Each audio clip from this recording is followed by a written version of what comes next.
What's up, YouTube? It's your boy Jay. Thanks for tuning in to the CC&J channel. CC finally left me and she took that long trip back to New York. Well, I'm so proud of her. She's out in New York doing her thing at Brooklyn College, walking across that stage and earning that degree. That girl stopped at nothing to reach every goal she put her mind to. Meanwhile, me, my only goal is to keep the dishes out the sink, and I'm not doing too well at that. But I'm super proud of my wife, and we just come up here today to let you guys know, no matter who you are or where you are, no matter what relationship you're trying to maintain, every relationship presents challenges. And right now, we have one of the biggest challenges before us.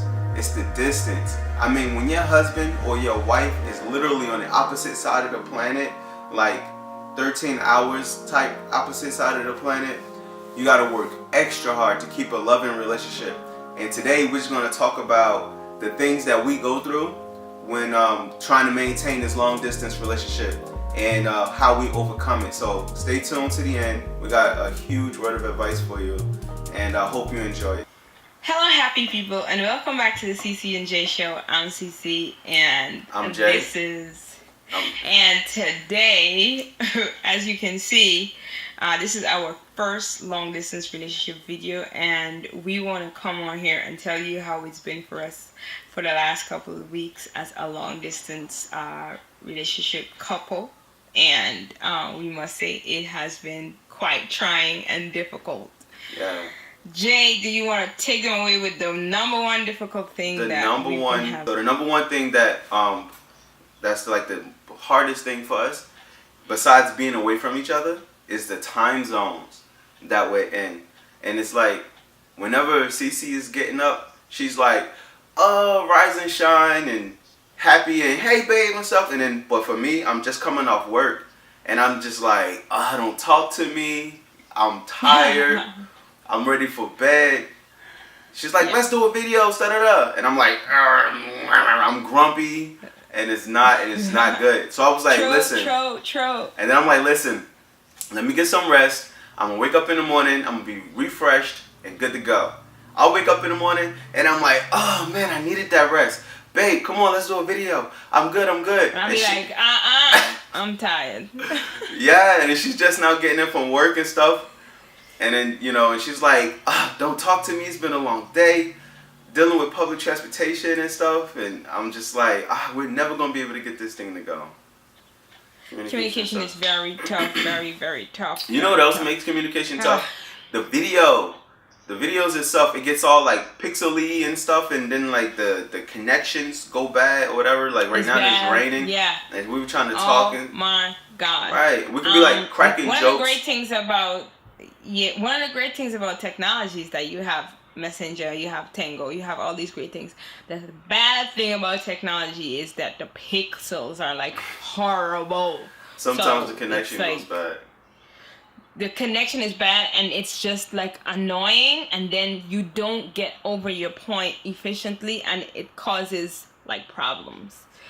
The other thing is that we don't get to like wake up to each other anymore, which is like horrible. Yeah. But we always waking up next to the person, you know. And what we try to do is like, if I wake up in the morning, I try to call him, and if he wakes up in his morning, which is like 13 hours ahead of mine, he tries to call me. And sometimes there is where sometimes we get in contact with each other, sometimes we don't. So there's days where we wake up and we didn't get to like actually physically see or speak. But not a day go by where we just like, we don't miss a day. You know, we talk, we at least send messages and things like that all day long and things. Yeah. I remember one time I was rushing to a meeting and my phone was buzzing and I'm like, sorry babe, I'm going to a meeting. As soon as I get out, I'll call you. She stayed up and waited for me. So now I'm like sneaking off or whatever, trying to talk to her and things. So we always send each other some sort of messages, or you know, always remind her that I love her, how beautiful she is. Like, I don't ever want her to ever feel like neglected or have the opportunity for someone else to make her smile when it's my job to make her smile at all times. So, you know, and vice versa. Like I make him a priority and always remind him how much I love him and how much I care about him and how handsome he is, and he's my rock and he's my king, and I keep like doing this like daily because you don't see the person, and it makes you feel sad. So these are some things that we've been doing to make up for the disconnect because of the distance. Right. And it's necessary. If anybody in a committed relationship, you understand, and then you're in a long distance relationship, you understand how difficult it can be to make sure that person know that you love them. Like like we have to make sure that we do this all the time, because all sort of things happen, right? You get people talking about whether they know if they can trust the person or not, whether you want to make sure that person feels the same way about you. I know I'm in this committed relationship, and I'm convinced that she's in a committed relationship, but we need to reiterate and remind each other of it all the time, because all the time. Yeah. Anybody's insecurities could pop up at any moment. Just make sure that you have like trust, like in your relationship, and just make sure that you discuss stuff. And it depends on your partner. Like some people say, oh, you don't ever tell a guy that, or you don't ever tell a guy this, or you don't ever tell a girl that, or you don't ever tell a girl this. I say, depending on your relationship, you should always be honest to each other, because honesty builds trust. Correct. So, for me, if something happens that I feel like it was embarrassing or belittling, or somebody try like, be pushy when it comes to me or something like that, I do discuss it, because he's my best friend. So I do. And I appreciate that, babe. I really do. So those are some things that we've been battling, and we keep reiterating how much we care for each other, and we keep telling each other how much we love each other, and we keep making sure that we put each other first in order to maintain our wonderful relationship.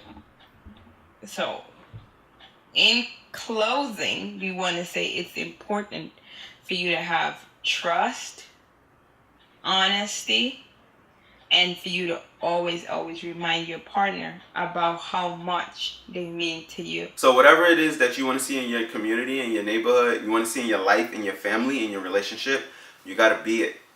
Be the change you want to see, and be the example.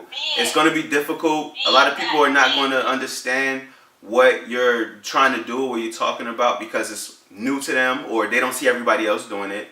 But it starts with you. And once it starts to catch on, that's what we do this channel for. We hope to inspire you guys to do what you want to see and what you desire in your relationship. And you're going to inspire somebody else. And once you catch on, it helps. Because think about it. Your likes and your subscriptions help us spread this word. Be the change you want to see. We're trying to promote some positivity.